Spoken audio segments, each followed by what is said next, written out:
C'est une très ancienne marque vosgienne, les biscottes Corvisart, fabriquées depuis bientôt 100 ans à Golbey. Cette petite entreprise ne connaît pas la crise. Bien au contraire, sa direction espère même pouvoir doubler sa production, qu'elle exporte déjà pratiquement pour moitié à l'étranger. Jean-Pierre Petit-Collat, Éric Bertrand.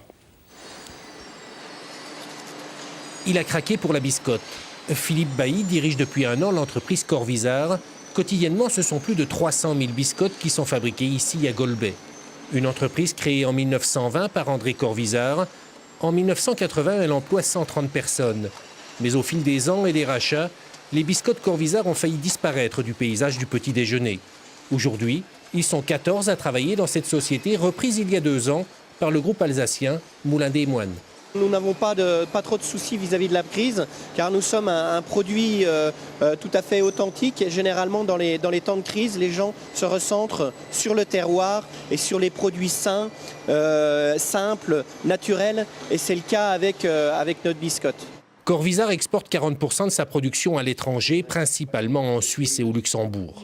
10% vers la grande distribution française, le reste va vers les collectivités, comme les hôpitaux, les cantines scolaires ou les maisons de retraite. Justement, pour rajeunir la marque, un curieux petit personnage va faire son apparition sur les boîtes. Le petit Édouard, le petit-fils espiègle du père fondateur André Corvisart.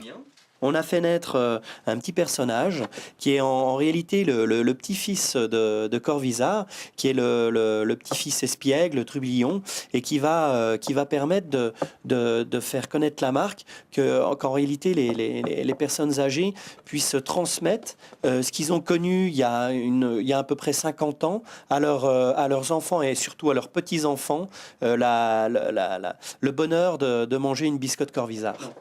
Fin avril, devrait apparaître la nouvelle gamme de produits dans les nouveaux emballages, la biscotte traditionnelle, bio ou vosgienne.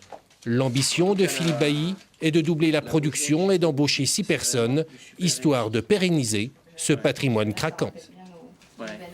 Après les contes d'Hoffmann l'année dernière, voilà Rigoletto de Verdi. Cet opéra sera